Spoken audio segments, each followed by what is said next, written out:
Hello guys, welcome to Players Guild. My name is Loki, and today we're going to be tackling Mercenaries. So Mercenaries is a new Hearthstone game mode that's coming out on 12th of October. And we got some data-mined heroes and their abilities and pretty much everything about the game beside the actual gameplay. So I'm going to be going over that in multiple videos, talking about different mercenaries and grading them as it is a custom on our channel. So today we are going to be going through the first 8 of the Protector heroes, and the next couple of days the second part of the Protector heroes, and fighters and casters are going to be coming to our channel, as well as some theory crafting as to possible PvP and PvE builds for the mercenaries. So if you enjoy this type of content, please make sure to like, comment and subscribe, because that helps with the algorithm, and we are trying something new for the channel. I'm also going to be streaming Mercenaries when it comes out, so make sure to ring that notification button if you're interested to see me tackling all the theory crafting I'm going to be doing in actual real life. Without further ado, let's move on. So we are going to start with everyone's favorite dragon hero, which is going to be Strasza. So Strasza is a dragon mercenary. She's a protector. On level 1, she has 1 attack and 8 health. On level 15, she's going to 3 attack and 40 health. And on level 30, she goes to 7 attack and 76 health. So those are the major breakpoints I wanted to talk about as far as the levels go. Her health is just in the middle of what we expect for health for the mercenaries, between 70 and 80 life. 7 attack is reasonable, but she's not attack based, so she doesn't need a very high attack. It's just the damage that is dealt back to attackers. Her first ability is Dragon's Breath, which can either deal damage to an enemy or restore health to one of your friendly characters. So the biggest increase in this ability we're going to see between levels 1 and 2 and 2 and 3 respectively, where the damage increases by 4 and the healing increases by 4. After that, both the damage and healing only increases by 1, so it's like a final upgrade. And yeah, it's a fire ability, which I think is worth noting because there is a fire build going around somewhere, and just getting it to level 3 seems like a break point for majority of abilities is going to be level 3. With a couple of exceptions, which actually Strasza is one of them, because one of her abilities needs to be level 5 as soon as possible. I'm going to go to that in a moment. First, we have a second ability for her, which is Flame Buffet. It's another fire ability. This time it's synergy with dragons. Well, she's the dragon queen, an aspect of life. So this one deals 5 damage to an enemy. But if you control another dragon, it also deals damage to the neighbors, so it can split the damage. And again, rank 1 deals 5 damage, rank 2 deals 10 damage, and rank 3 does 14 damage. After that, it's only increased by 1 damage each, so you don't really need it. It's also worth noting that this is slightly faster than the previous ability we have seen, the Dragon Breath, by 1 speed, and also has a cooldown, so you can't just spam this to try to remove your opponent's board. It's also a level 5 ability, so you need to level up your Strasza a bit before you see this ability. But beside that, it's a good ability with dragons mostly. If you don't have any dragons, it's still a decent single target ability, although the Fire Breath does hit higher numbers, or just about the same numbers, and it doesn't have a cooldown. It's just a bit slower, so if you are planning to run this in Fire Comp, you don't really need to upgrade Flame Buffet. If you're planning to run the Dragon Comp, yeah, you need to upgrade this. Next one is Dragon Queen's Gambit. It's her final ability. You learn this one when Strasza hits level 15. It's a very simple ability. You deal damage to an enemy equal to their attack. This is a punishment against melee compositions. It has cooldown too, so you can use it every 3 turns. It has speed of 9, so initially it's going to be very late before you can use this. But every upgrade you do on this ability increases the speed by 1. So this is one of the abilities you want to get level 5 as soon as possible, because then it has speed 5. And I'm going to talk about that with the equipment, but you can increase the speed even further. And as this is a fire ability, if you can get any fire damage increase, this is going to deal damage equal to the attack of the target plus the fire damage. So you can actually do a lot of damage with this, which I think is quite good and can be a very powerful finisher. We have Dragonflight Talisman 4. So this equipment only has level 4. It doesn't have any other ones. And it gives you the ability Dragon Queen's Gambit restores health to this merc equal to the damage dealt. So the more attack the target has, so again it's a punishment for melee comp. It can heal Strasza. Personally, I don't think that's that useful. I might be wrong, we haven't played it yet, but I think being a bit more aggressive is going to be a bit better. Next one we have is Strasza's Brooch. This one just says Dragon Breath deals or restores 2 more. And it can be increased up to 5. So this definitely is going to overshadow Dragon Buffer if you're running it for the fire composition.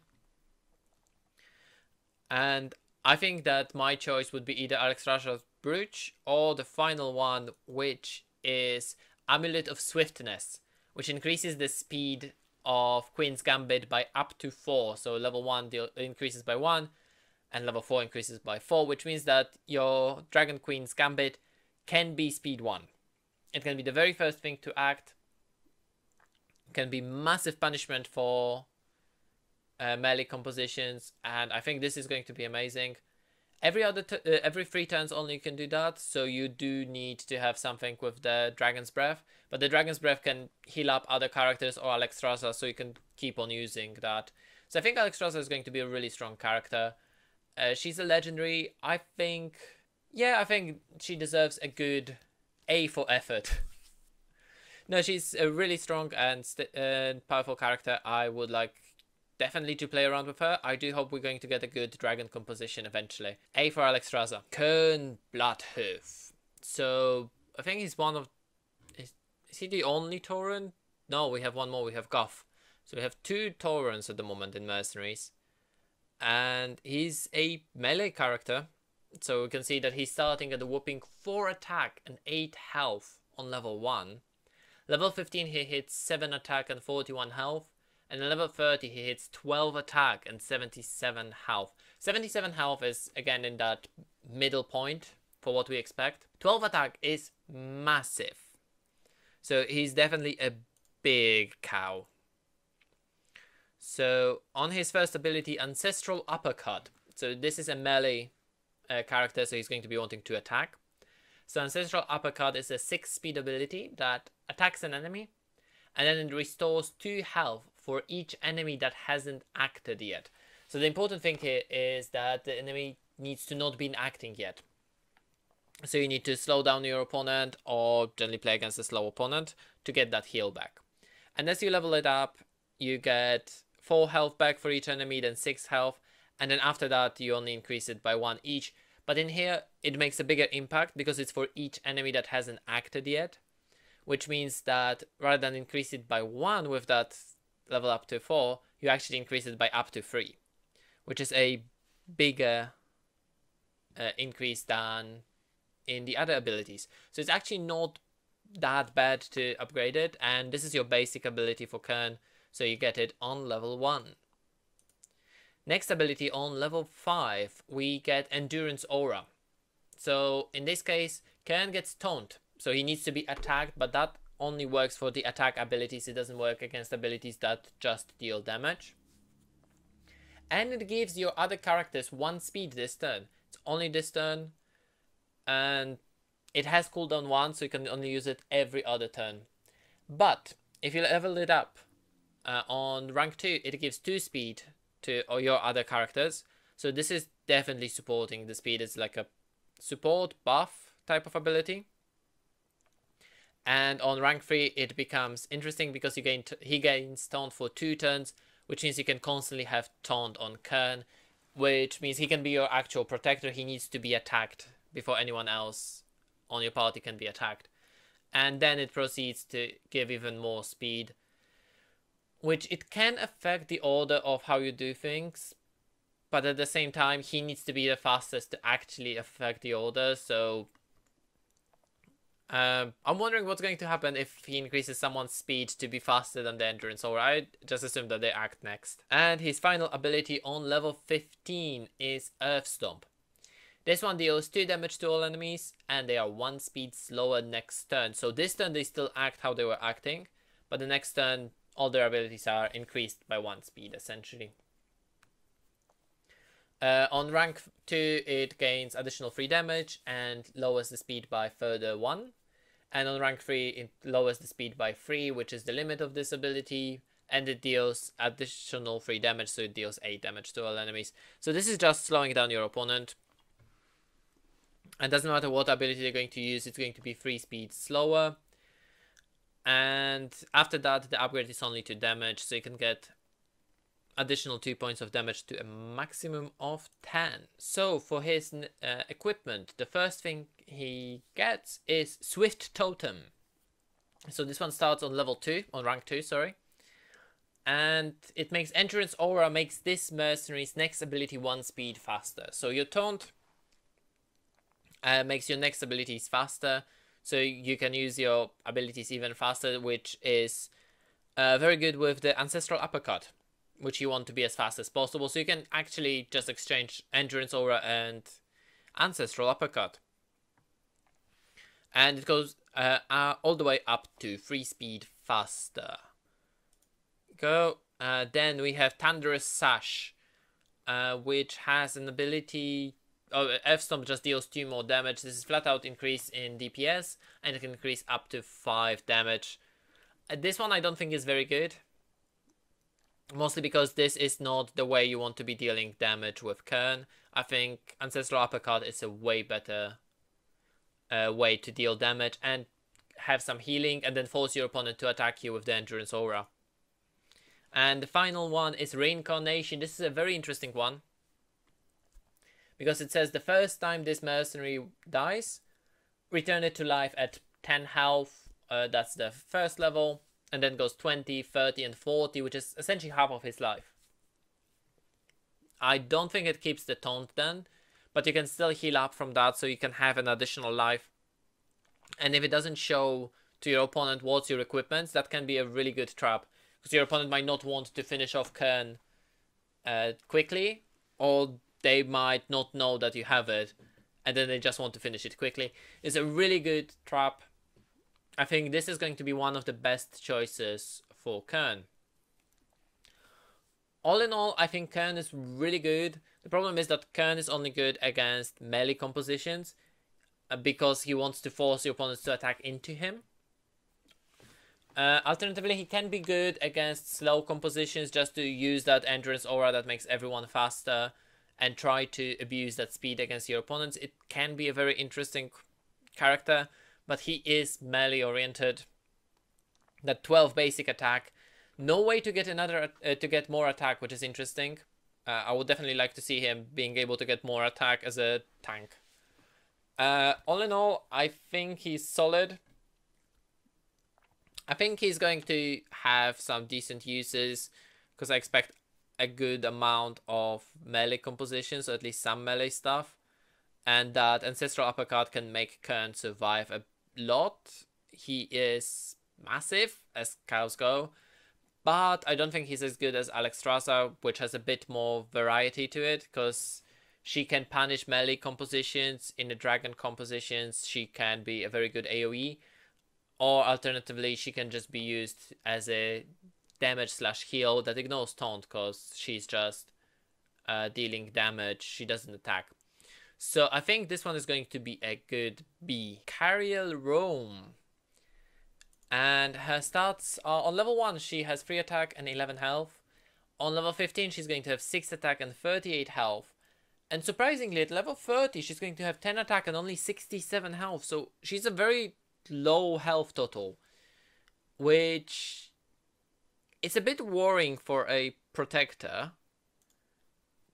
And her attack is fairly decent, because 10 attack is quite high, but we have already seen Kern, who's 12 attack.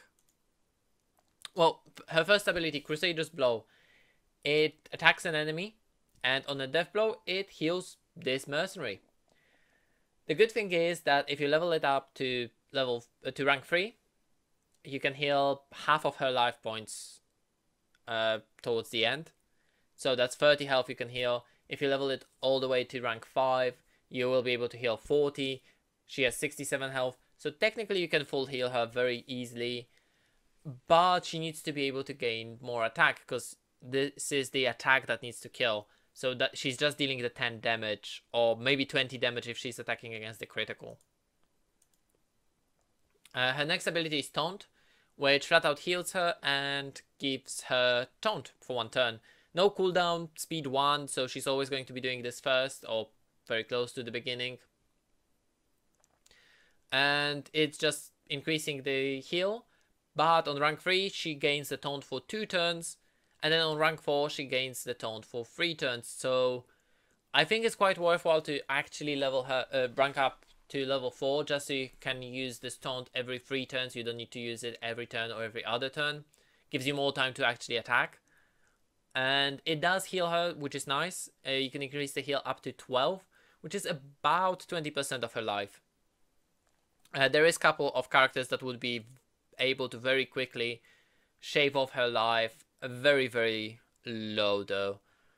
And her final ability is Seal of Light, and this one is definitely what she needed, and this one she needs to be using on cooldown. It needs to be her probably first activation in every battle. It's a holy ability. Choose the character, give it +2 attack and 5 health, and that is increasing with time, or rather with rank, and has cooldown 1. Always going to have that cooldown.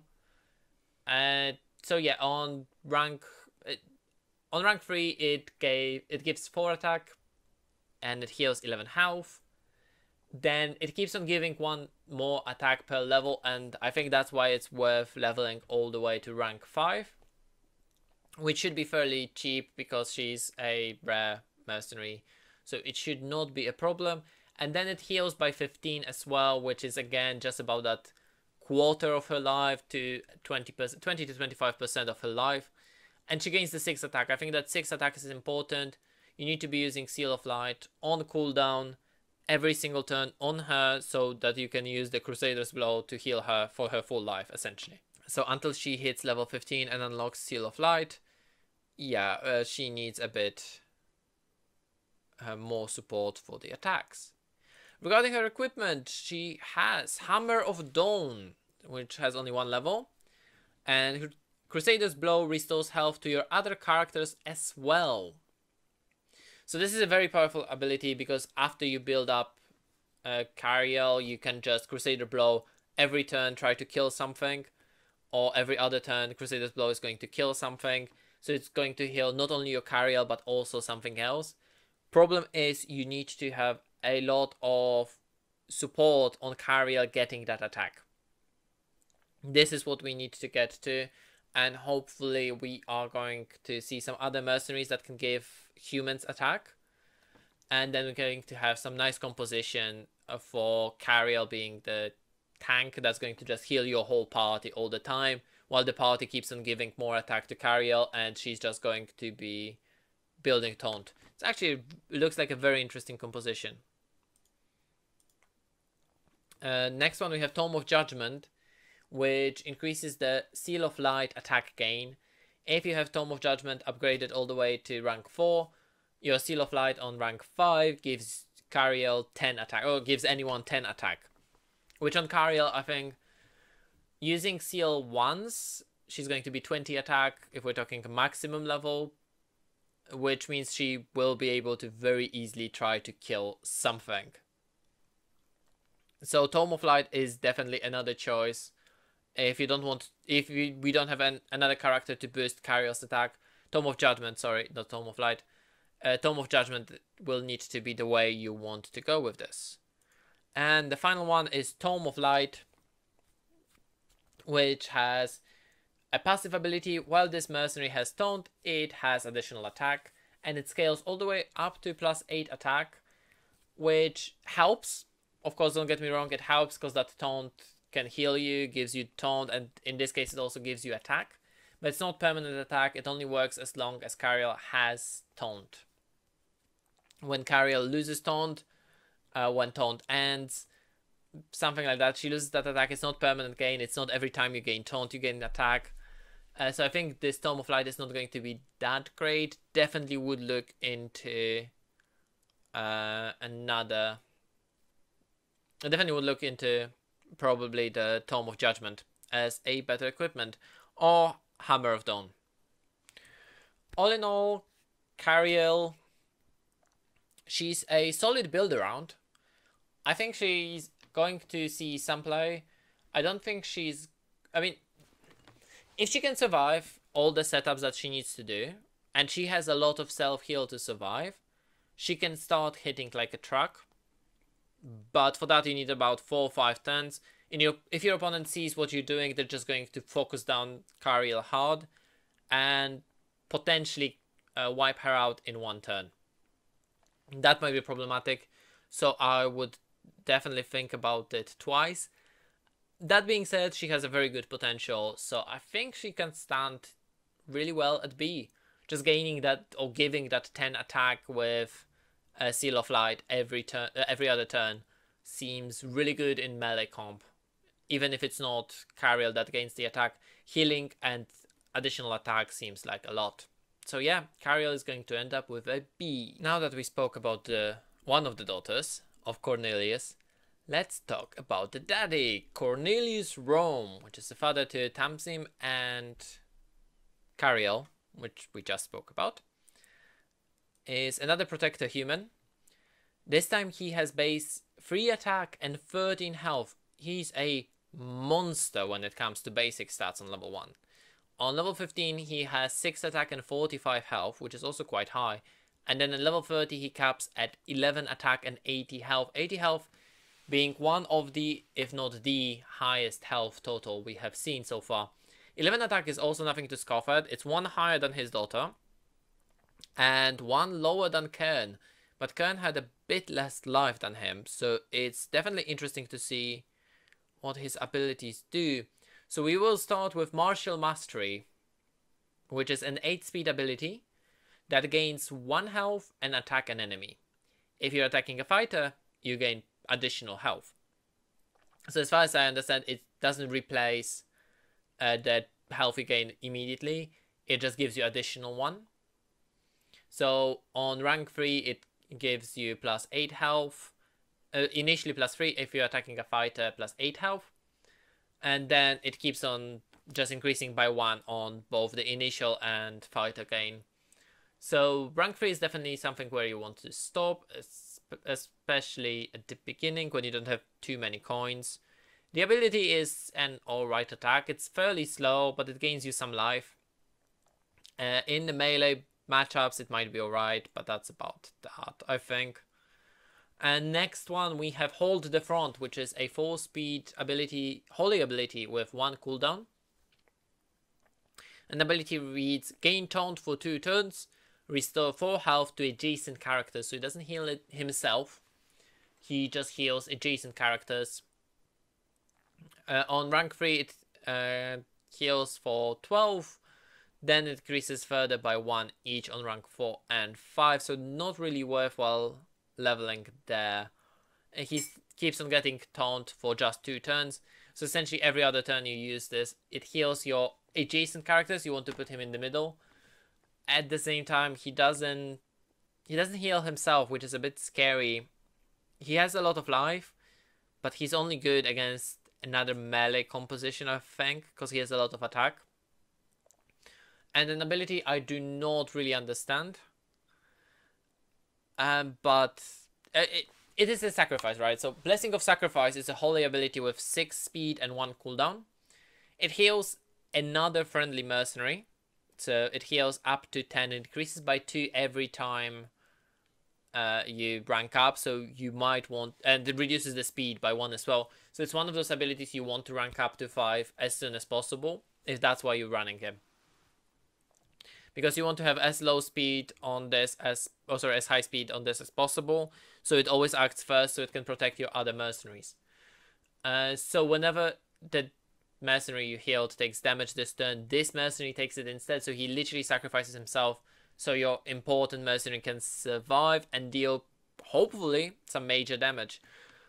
I would be really happy to pair him up with Sylvanas Windrunner of all things, because she has some slow abilities, and yeah, she could use someone to sacrifice himself for her so she can actually launch off a powerful attack with her very boosted attack. So I could see something with Sylvanas for him. His equipment is Striking Gauntlets, which Martial Mastery gives 1 more health, so it gives additional health. Yes, he can gain health, but he has no way of healing himself, so he would need to depend probably on the Anduin to heal him, because he is a human, and Anduin has interactions with humans. Another equipment is Band of Enlightenment. Hold the Front restores more health, so you can heal your adjacent units further. By up to 22, I think it is, which is a good heal. Don't get me wrong, it's a good heal. Shame it's not on him. That's the only qualm I have, but he is a good protector. He's good at what he does. And Shield of Dawn, I think, is by far the best equipment for him, which passively he takes 3 less damage. So, up to 3 less damage, sorry, I should say. So he's alright-ish. I'm not too happy with him. He's not as good as all the other protectors we've seen so far. Definitely his daughter has more potential, being able to boost that attack of any unit. He's more of a, I'm here to protect you, and then I will die. So his monstrous stats don't really matter that much, because he's there to literally be sacrificed so your other units can do something. He gains Taunt again. I think more important thing is that his Taunt is also healing the adjacent units. He's a good tank. That's what he is. I don't think he's going to be helping you progress your strategy further. If he's one of the 3 characters, I'm happy he's one of the 3 characters, because he would be amazing support for early on. But I think there's going to be better characters than this. So all in all, I think he's a C rank. For the Horde, the biggest, meanest and scariest war chief of the Horde, Garrosh Hellscream, has indeed showed up in Mercenaries as well. Garrosh actually has really powerful stats, and I think he might be one of the best melee characters in the game. So he starts as a 2 attack, 13 health. On level 15 he gets 5 attack and 44 health, and at his maximum level he has 10 attack, 79 health, just on that threshold of 80 health. He's just a bit weaker on 1 point attack and health than Cornelius, but at the same time I have a feeling he's going to be way stronger. AKORA, and I do sincerely hope that they're going to keep this artwork for the ability. It's a 9-speed ability that attacks an enemy and forces that enemy to attack back this mercenary, which is interesting enough because from what I remember, the critical damage you only get if you are attacking, which means if your opponent is going to be attacking Garrosh back, it has the potential to deal critical attack. But for example, if you use this against Fighter, Garrosh is going to deal twice the damage, so essentially 3 times his attack as a damage, or just twice if it's anything else. It's good enough, and then as you rank it up, it gets faster. I actually don't think you need to rank up this ability. This ability is strong enough. If you want to make it faster, that's fine, because then you can just finish off an enemy quicker. But I don't think it's actually necessary for you to level it up all the way up, or at all at this point. It's just a good finisher. And his next ability is Horde Strength, which is 2 speed and 1 cooldown ability that gives Garrosh Taunt for 1 turn, and he gains 2 health for each enemy character. So if you are playing against tokens, his health is going to be massive.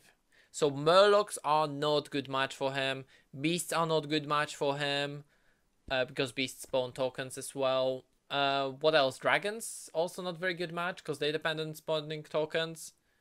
So Garrosh can be a really good shout to stop certain strategies.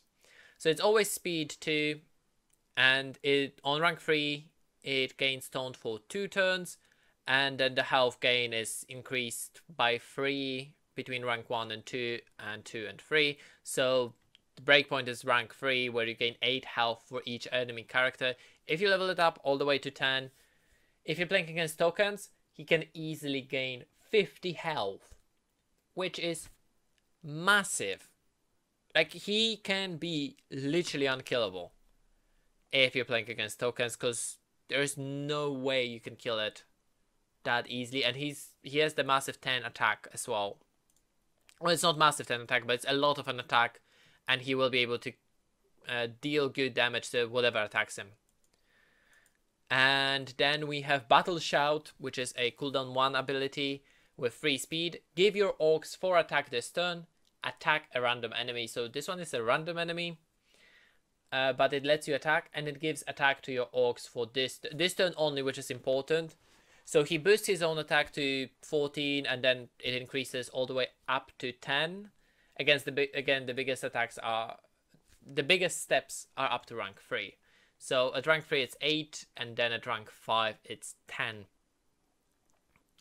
So he becomes a 20 attack if you max it out, and attacks a random one, and gives your other orcs additional attack as well. Again, this is not a permanent attack gain, so it's a bit, you know, it's not as great as it could have been, but at the same time, I think if he got that, he would be a bit too powerful, especially with AKORA, and the Horde Strength is also really, really nice ability. Then we go into his equipment, Dueling Gauntlets. Dueling Gauntlets is very interesting, because with the Horde Strength, it's not going to proc that often. So if this mercenary has 20 or less health, AKORA becomes a battle to the death, so they will keep on attacking each other until one of them dies.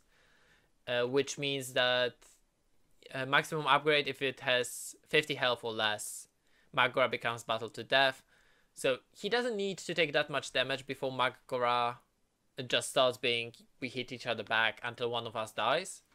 So hopefully he can kill something, and then you should be able to use AKORA again, but then most likely Garrosh is going to die. Unless you heal him. There we have seen a lot of, I mean, even Cornelius would be able to heal Garrosh fairly high. Then we have Tusks of Manner, of his classic tusks that he wears as his shoulder piece. So Horde Strength gives additional health, so he becomes even more monstrous. The problem is, does it give more total health, or does it give more health per? I think it's more total health, so it can get up to 58 health. Because otherwise, gaining 18 health per enemy would make him literally unkillable. If that is the case, he would be really difficult to deal with, even though he gains that health only every other turn. And the final piece of equipment is Orcish Banner. Battle Shout also restores 4 health to your orcs, and it caps at 10 health. So he heals 10 to every single orc, including himself. That is an interesting choice, and I think equipment for him would be between Orcish Banner and the AKORA, the Dueling Gauntlets. But I think Orcish Banner is going to be a bit higher up there, because it can heal multiple orcs, and the orc synergies with this one can be quite high. So all in all, the former war chief of the Horde, Grommash Hellscream, I think he's a very powerful character. He definitely seems like a really difficult character to kill. In Scented Bounties, I think he might be a character of choice, just because I expect bounties to spawn tons of tokens. So I'm going to say that he's A. He's A rank mercenary, definitely worth being a legendary. So here we have Grommash Hellscream, the father of Garrosh Hellscream, the hero of the Horde who killed Manor of the demon who was binding them. He was also the first one to drink from the cup, so So Grommash has 3 attack and 11 health on level 1, which is a good amount of attack. On level 15 he hits 6 attack and 39 health, and on level 30 he hits 11 attack and 69 health, which is a very low health number. We have seen that on average we expect above 70. So having 69 and 11 attack, I'm worried that he might be a bit too weak to survive long enough. Well, let's see what sort of abilities he has. His basic ability on level 1 is Blood Fervor, 8 speed ability, attack an enemy, death blow, gain attack. On level 1, on rank 1, 5 attack, then 9 attack, 13 attack, and then it increases by 1, but he can gain 15 attack on death blow. I think Grommash is going to be good with this type of ability. He's going to be good on bounties. I don't think he's going to be good for PvP. That's as far as I can say about the ability. Staggering Slam, deal 4 speed ability, deal 2 damage to an enemy. Its next ability is 2 speed slower. If you use this before that enemy acts, he's just going to be pushed back in the queue. But if you use it after him, I think their next ability in the next turn is going to be slower. So Staggering Slam increases in the damage, and it can slow down up to 6 speed, which is powerful enough. Problem is, this is not a damage base of an attack, it's just flat 10 damage. Slowing down one enemy is really nice. It is a fairly fast ability. You can also slow down one specific enemy to, for example, break their combo. If you know that they have a combo ability set up, you just break their combo with the Staggering Slam, which I think might be interesting enough. At the same time, I think 69 health is a bit low. And then we have Battle Fury with a cooldown 1 and speed of 9, so it's going to be very, very slow. Grommash gains 2 attack, and attack an enemy and one of its neighbors. So I assume he attacks twice, so he takes damage back from both of them. He can gain up to 8 attack with this ability. Again, this seems like it's great against bounties, against PvE, where the enemies are way smaller. But in here, I don't think it is going to be that great, in PvP rather. So I'm not too sure on this one. Let's look at his equipment very quickly. Gorhao, his weapon, a famous weapon, very good card in Hearthstone as well for ages. Blood Fervor also restores 5 health on death blow. Now, this is interesting because all the way on rank 4, it gives you 20 health. Problem is, it still needs to be death blow. I think death blow with such a low attack, and depending the attack growth on the death blow, is designed for the bounties. Where I'm looking for the comps that can be used for PvP. I don't think Grommash is going to be that good in PvP. I think he's going to be a bit disappointing. Staggering Slam so next equipment is Holding Sash, which increases the damage of Staggering Slam of up to 5, which is again a flat damage increase. It's just nice to have 15 damage Staggering Slam. At the same time, I don't think it's going... If you're playing a whole Staggering theme and you have some payout from that, sure. But I think it might be a bit... it might not be enough. That's what I'm worried about.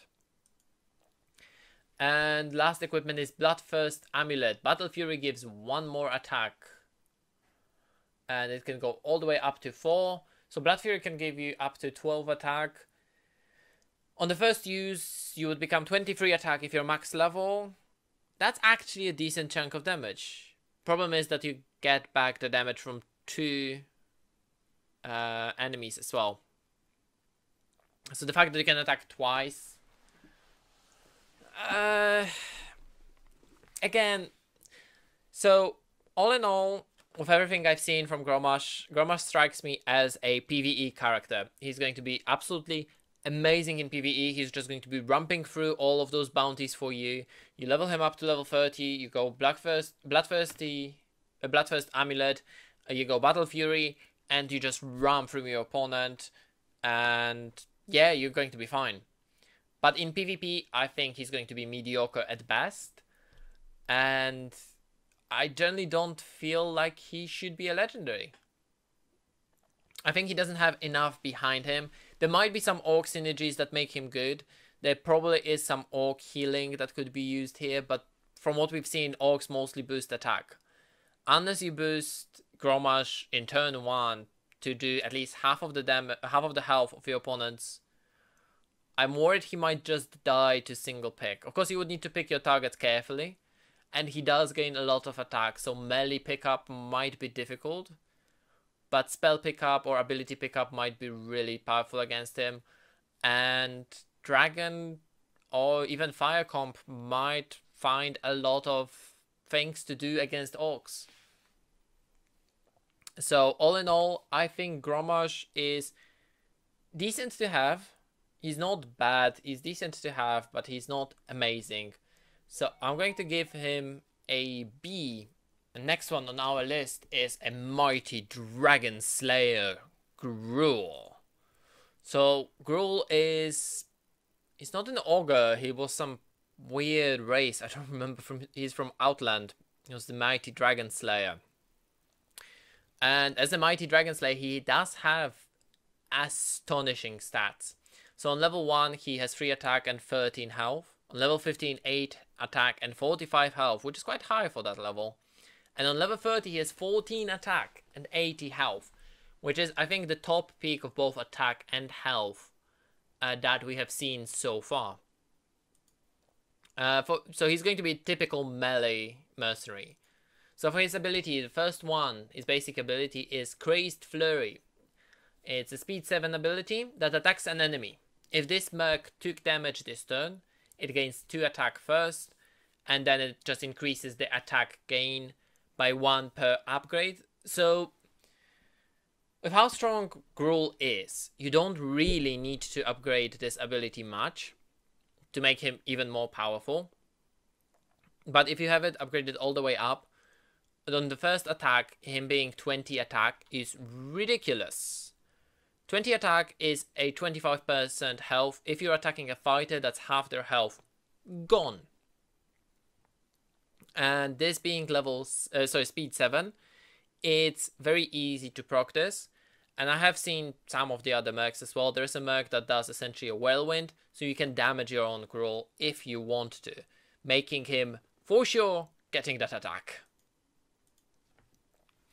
Then we have Dragon Slayer Shot, which is 4 speed ability that deals 2 damage. But if it's attacking a dragon, it deals 9 damage instead. So that also scales. So on rank 3 it deals 8 damage or 21 to a dragon. And the highest one being 25 damage to a dragon. We do not have a green dragon yet. We have a green character that spawns dragons, but they're small dragons, so it doesn't really matter. But for example, to Strasza, he can deal almost half of her life because she had fairly low health, I think. No, she had 76, my bad. Quarter of her life. No, third of her life. You can deal third of her life immediately. There's a Brightwing, which is blue, so it doesn't matter. But when we're going to have a green dragon, if it's going to be good, if there's going to be good dragon composition, Gruel is going to be absolutely amazing by dealing that 50 damage just because. I think that might be a bit problematic because that's a hate for one specific tribe. At the same time, he was a dragon hunter, or dragon slayer, so I do like to see this type of ability. Otherwise, it's just a basic deal 10 damage ability, which is alongside the other things we have seen, so it's not too powerful. And the last one is spawn an orc, essentially. Dragon Maw Poacher. So this is a 3 speed and cooldown 1 ability. It's a minion. 6/6. We don't know the stats as it upgrades, but I have a very good guess about them. So it's essentially a 6/6, but if your opponent controls a dragon, it gains +6/+6 and rush. So I assume it just doubles its stats and gains rush. Which means that we can see that rank 2 would be 9/9, rank 3 would be 12/12, and rank 5 would be 15, 15. All of them have the same speed and the same cooldown. I don't know how it works when the minions spawn in the middle of a combat and what they do and what you can do with them after combat, so it's really difficult for me to say what is going to be happening. I think they might just have a basic attack ability and that's all, but I would really like to see how this is going to play out. The fact that Gruel spawns orcs, I think there is some orc interaction here that can be done. Gruel on its own doesn't have any tribes, it doesn't have any interaction besides being a counter to dragons. So I do want to see what is going to be done with this. As for his equipment, let's have a look here. Burning Shot. Dragon Slayer Shot deals additional up to 5 damage, so it becomes a 15 damage ability. It's a very basic equipment we have seen so far. But it can also, of course, increase that damage to dragons to 30. So if you're targeting dragons, that might be your equipment. One of the more important things that I need to understand is, do the passive abilities work if the character is not on the field? I assume not, because you can have some characters benched. But Dragon Skull gives your characters fire resistance, which might be the way of stopping the fire composition, which I expect to be a thing. You can get up to 5 fire resistance. And I think in PvP, fire compositions is going to be one of the most powerful compositions you can build. So having Gruel as the response to that might be nice. Especially he's not small and he gives you additional bodies to attack. So I would like to see Gruel being powerful. At the same time, if you have nothing else to do besides having that fire resistance, I don't think Gruel is going to be worth it. And his last treasure is Dragon Claw Fist, which, if your opponent controls a dragon, he can get up to 15 attack. Which, I don't need to tell you. With the 6 attack he can gain from his own, he suddenly can become 35 attack. He's massive. This boy can be massive if your opponent has a dragon. I expect there's going to be one bounty that's all about dragons, and that's where you want Gruel. In PvP, he is massive. In melee composition, he would be nice. And then maybe against fire, he would be alright. Just because he has big stats, both attack and health, I think he's worthwhile. I think he's good, but he's not amazingly good. So I'm going to give him a B. So King Mukla is a 3 attack and 13 health beast. On level 15, he hits 6 attack and 43 health, and on level 30 he has a very respectable but also very average 11 attack and 77 health. So he's one of those the very first beast we actually look at. He has a very average stats. He is an epic, so I guess I expected that. His first ability, Banana Frenzy, is a 7 speed ability that gives 1 banana randomly to your characters and attack an enemy. So banana, we assume, is going to be the same thing we always had in Hearthstone, which is +1/+1, but sometimes you can get a big banana which gives +2/+2. So I assume the more bananas you throw, the bigger chance you can get the big banana. I don't remember what's the chance of big banana spawning instead of banana. But leveling this up just increases the amount of bananas spread on your field, however it sounds. And there's nothing much for it to say. I guess this is the ability you might want to upgrade all the way to 5, just so you can get 5 bananas. But I think he might have better abilities. There is Dinner Time, which is a 4 speed and cooldown 1 ability. Eat 1 banana and gain Taunt this turn. So gives himself +1/+1 and gains Taunt. On rank 2 he eats 2 bananas. On rank 3 he eats 3 bananas. And then on rank 4 and 5 he is reducing, or rather increasing the speed of the ability, which means that you can do it faster. It goes down to speed 2 on rank 5, so you eat 3 bananas, get +3/+3. He does have respectable attack and health, so getting those 3 bananas early on, he becomes 1480, which is the same stats as Gruel, and he just gains a taunt from that. But you do need a lot of upgrades to get there, so that might be a bit problematic, but he can help protect your board. And the last ability he has is Primal Power, which is 3 speed and 1 cooldown ability. You give a friendly beast +5 attack and immune while attacking this turn. So the problem with this is that, as far as I know, both the attack and immunity stay only for 1 turn. So you can't give it to Mukla, because then, well, Mukla can't attack the turn he used an ability. So you have an increase in the attack gain. So he's a good buff to the attack. Shame is he can only do this to beasts, so you do need to have another beast with this. So Mukla definitely is not a character that you want to have without beasts. But the good thing is that he has a way of getting his own beast, but I'm going to go that in a moment. His first treasure is the refreshing bananas. So bananas give an additional 1, 2, 3 or 4 health. So if you upgrade it all the way up, getting additional 4 health, so you get +1, +5 for each banana. That is actually a really good stat gain. And if you get 3 of those, you get +3, +15. And then suddenly King Mukla becomes decent. He has really good stats against melee characters. I would be worried about the ranged characters, but as far as I can tell, he is really good with what he has, and then he boosts the rest of your board, so he can be there protecting and then boosting your melee board. So I would like to see more of that. Melee seems like they have a lot of support, but the better banana you can get is radioactive bananas, which scales only from 3 to 4, but it can give up to 2 attack additionally per banana. So bananas being +3, +1 rather than +1, +1. That's a huge difference for melee comp, especially if we're looking at mercenaries like Illidan, which is one of the fighters. That one getting a lot of attack suddenly and triggering all those death blows. And the bananas that Mukla spreads with his first ability are random, so you can give it anywhere really.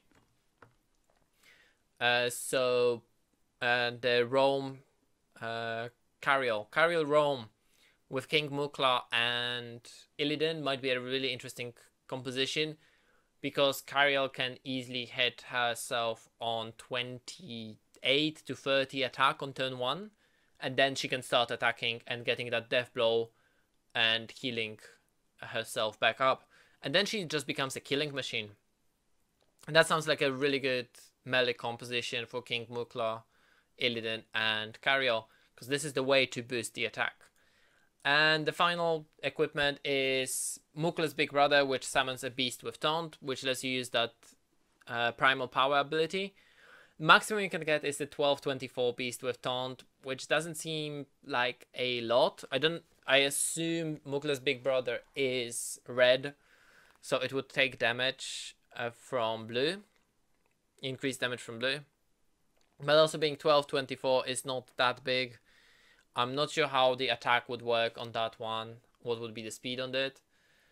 But it doesn't seem that great. All in all, as far as Mukla goes, he's a really good support for melee. On his own, he doesn't do a lot, but he can support any melee composition you have, be it in PvP or PvE. And alternatively, he can be a very big taunt against the melee compositions. So I think he's one of the characters that you really want, just because he can grow huge, pretty similar to how Garrosh could go huge against all the token compositions. So I'm going to say Mukla is going to be an A. It's a really strong hero.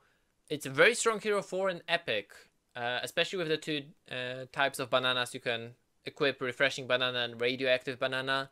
Radioactive banana if you want to go offensive on melee, refreshing banana if you want to go defensive.